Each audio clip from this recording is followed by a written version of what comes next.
Just when I think that I've dug into every multi-million dollar Bel Air mega mansion story that's out there right now, a gem like this $87 million monster of a home grabs my attention. Now, to be clear, we don't talk about just any and every mega mansion here on the channel. This place has a story to tell, first of all, because the house itself is incredible, but also the cosmetic surgeon, Dr. Alex Khadavi, who built it is, let's just say, an interesting character. The house is located at 777 Sarbonne Road in Los Angeles, California, sitting at the top of a hill on a lot that's over 1 acre in size in one of the most ritzy and expensive pockets of real estate on the planet, just north of the Beverly Hills Country Club and just west of the 5-star luxury resort called Hotel Bel Air. This home has been listed for sale since May of 2021, and since listing there have been several video tours of the house and a ton of controversy surrounding the estate. In today's video, we're going to talk all the specs on this house. We're going to get into the unique 7-inspired theme that the owner integrated into this place. And last, we'll talk about the developer Alex, a cosmetic surgeon with celebrity clients who built this mansion. Quick intro before we get into it in case anybody's new around here. My name's Scott. I'm a real estate developer myself out of Arizona. So here on this channel, we talk basically anything real estate related that I think is fun and interesting. Hit subscribe if you want to see more videos like this one in the future, and let me know down in the comments what you guys think about this story. It's a pretty crazy one. The star of the show today is the house, so let's get into the specs and look at the photos together first. Zillow says that there's only 8,678 square feet of living space inside. Other websites like Realtor.com and the listing agents page don't list the square footage at all, but I found some reports that say that the house is just over 24,000 square feet. The home has 7 bedrooms, 11 bathrooms. Based on its positioning on the hill, it's got some of the best views of LA that you can get. Outside, there's a nice sized lawn and infinity swimming pool. It has a wine and a champagne tasting room. There's a 7-car garage. There's a movie theater. The walls are loaded with canvas and NFT art, and there's a couple random features like a DJ booth that pops out of the ground and a koi pond. The home is listed as a 2021 build on Zillow, but technically it was a remodel according to a report by CNBC. The owner took the home down to the foundation and just a few exterior walls before doing a 7-year renovation. Before we get into the listing photos, let's check out a couple of the before shots just to show you guys how crazy this transformation was. These were all posted in that CNBC article from Aaron Kerman's group. You can see the old facade here. Nice looking home by some people's standards, but it is pretty dated with the yellow stucco and the red awnings. My opinion on how this looked before is it kind of looks like a commercial building, like an office or a church more than a house. Then down here they show what the living room looked like before the remodel. It was actually pretty grand. It's got super high ceilings, a lot of iron work, big chandelier hanging over this seating area, but I'm not sure how I feel about all that red, honestly. If you haven't seen one of these mega mansion spec homes before, then you're in for a treat because the people who build homes like this generally spare no expense. And what makes 777 Sarbonne even more special is that the doctor who was building it was actually originally building it for himself. But according to some reports that I read, apparently he overbuilt it to the point where he couldn't even afford it anymore, forcing him to sell. Anyways, let's pull up the Zillow listing together and look at some of these photos because I'm telling you, this place is incredible. Okay, so on the exterior here, I always love these shots because what they do is they fly a drone out into the canyon to look back at the house. Look, let me flip over to Google Maps here really quick. You can see here where the pool is. So the view is actually looking out over the road here and over these houses that sit at a lower elevation. Anyways, back over to Zillow. This just really showcases how high the ceilings are and how much glass there is looking out at the views. And then speaking of the view, look at this. From your lawn, you're looking out over your negative edge pool and your gas fireplace to seriously one of the best skyline views of the city I've seen in any LA home. The entry here has a ton of marble material and these 2 water features running along the walkway to the front door. I've always been kind of weird about water around the front door. I just feel like at some point somebody's bound to fall in there, but it sure does look cool. The next few shots here are just showing us kind of how the place is finished. It's outfitted with these white floors and white walls.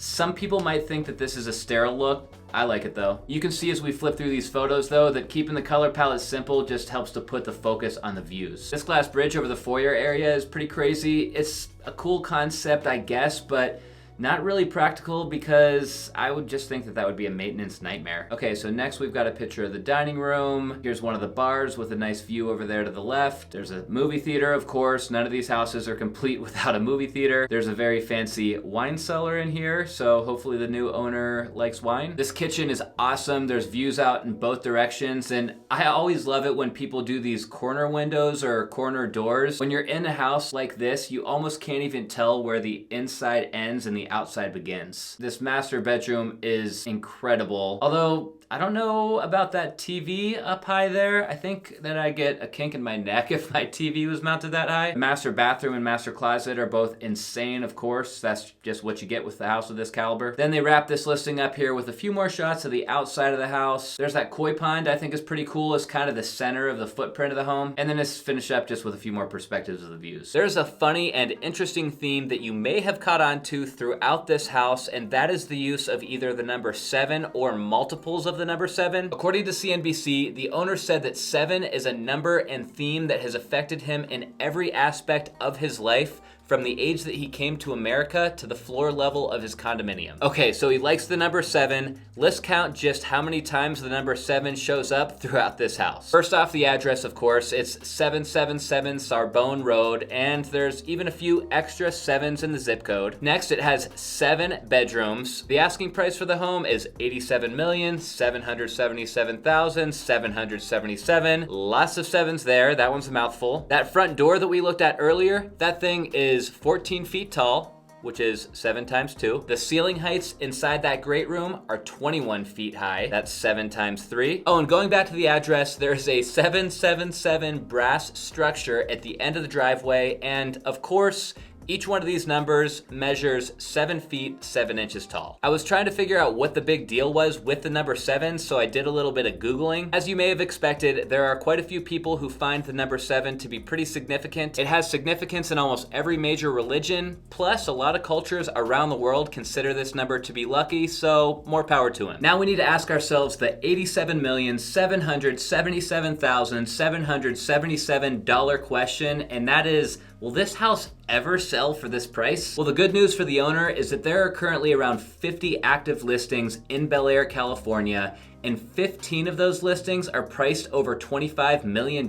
So that just goes to show how expensive this part of town is and how it's not unusual to have a home priced crazy high. With that being said though, you'll notice over here, if we sort from high to low, that Sarbonne is the most expensive home in Bel Air, and by a lot. And it's pretty tiny compared to the next runner-up house, which is 41,000 square feet. Zooming in even closer to the exact location of this house, and you'll see it's almost a rock throws distance away from Niall Niami's $500 million spec home called The One, which is just perched a few streets north of Sarbonne. On one hand, I don't think that the price is all that crazy or offensive when you consider the prices of all of the other homes in Bel Air, but on the other hand, from a price per square foot standpoint, $88 million, in my opinion, is overpriced. The closest comparable recent sale that I can think of in the area is the house that they call the Brentwood Oasis. The developer on that one went nuts with his finishes, and it recently sold for $44 million. Now, the Brentwood Oasis is technically on the other side of the 405 freeway, so it's in Brentwood, not Bel Air, but it's an over-the-top new construction home that recently sold, so it's about the best comparable that we're gonna get. I read in one of the recent publications about Sarbonne that the owner is actually willing to accept Bitcoin for the purchase of the house, which is pretty cool. So if any of you guys have a few thousand Bitcoin lying around burning a hole in your pocket,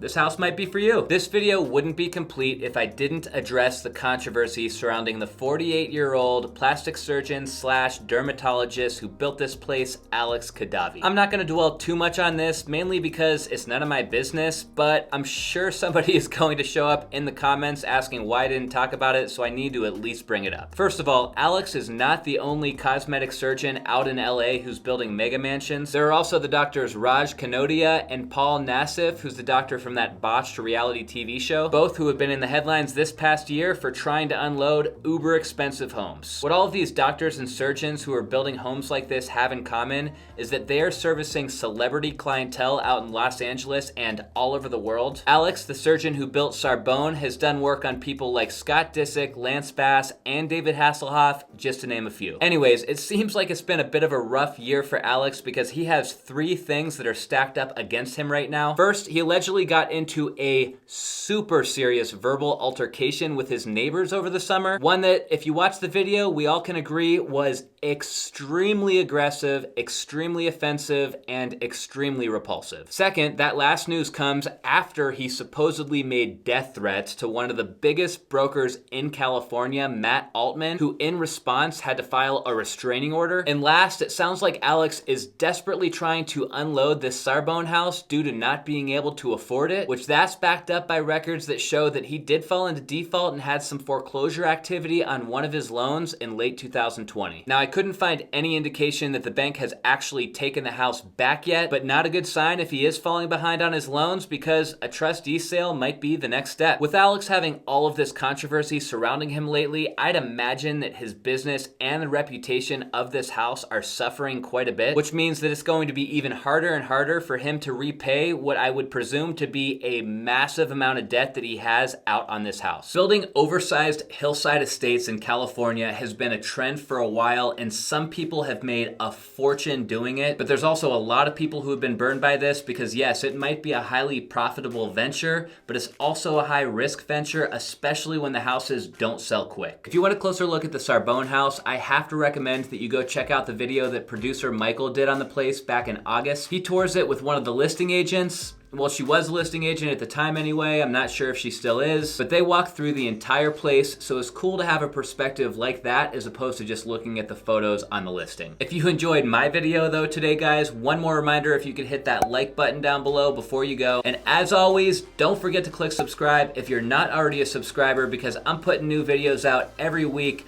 But that's all I've got for you guys this time, so until next time, see ya!